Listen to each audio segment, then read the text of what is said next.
Барлықтарыңызға сәлем. Бүгін сіздерге дәл осындай черничный кекстің торт десе де болады рецептімен бөлісемін. Ол үшін бізге керегі жұмсақ сары май, қант, қаймақ, ұн, ванилин, 2 жұмыртқа және де қамыр қопсытқыш. Сосын осындай черника керек.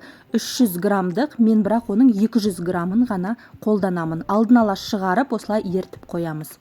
Енді бөлме температурасында еріп тұрған осындай жұмсақ сары майға қантты қосамыз. Барлығының грамын описанияда қалдырдым. Бұл жерде бізде 120 грамм сары май және де 200 грамм қант. Сосын оған жұмыртқаны бір-бірден қосамыз. Осылай бір жұмыртқаны салып, жақсылап араластырамыз. Одан кейін екінші жұмыртқаны да салып, дәл солай жақсылап араластырып аламыз.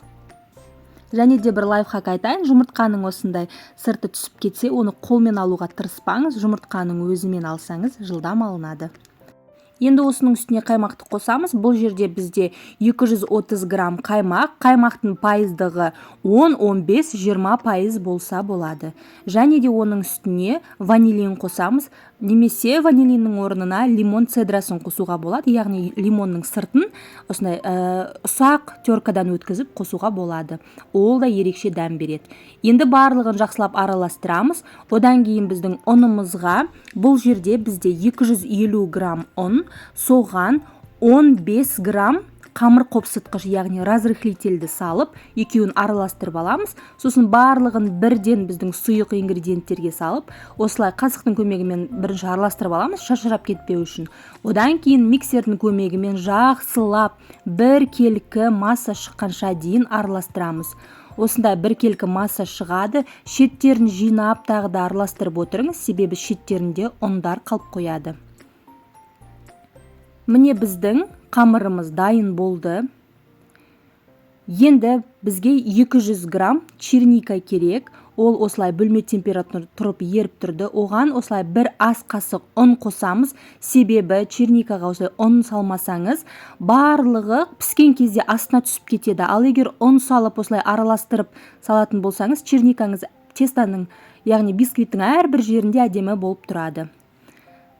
Осылай қамырға біздің черникамызды саламыз, сосын жақсылап араластырып аламыз, барлық жеріне араласатындай етіп. Енді біздің кексті пісіретін формамыз, бұл жерде менде бисквит пісіретін осылай дөңгелек форма, диаметрі 24 см, осылай пергамент қағазын жан-жағына және астына төсеп қойдым.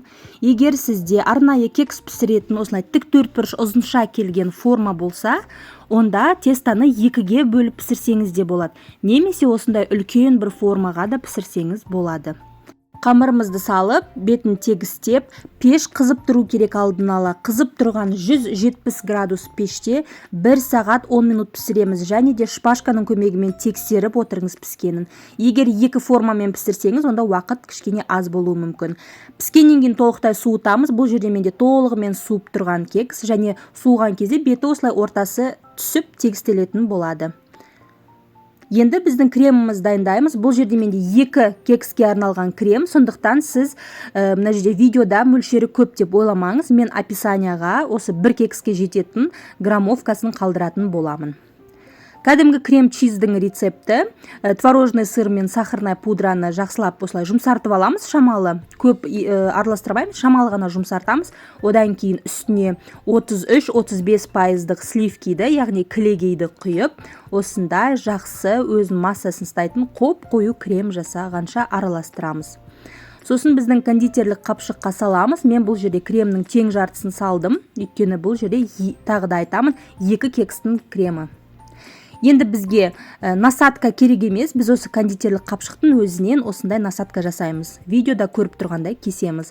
Бірінші тігінен, сосын шетінен шамалы ғана осылай қиғашынан кесеміз. Сол кезде бізде әдемі узор шығатын насадка болады.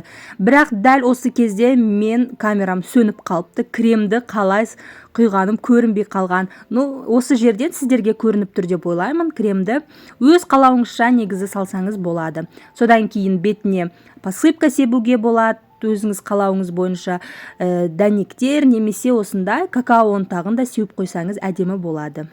Осымен біздің кексіміз дайын, черничный кекс, өте әдемі текстурасы болады. Кәдімгі қымбат ресторандардағы кекстің дәмінен аумайды. жасап көріңіз. Назарыңызға рахмет.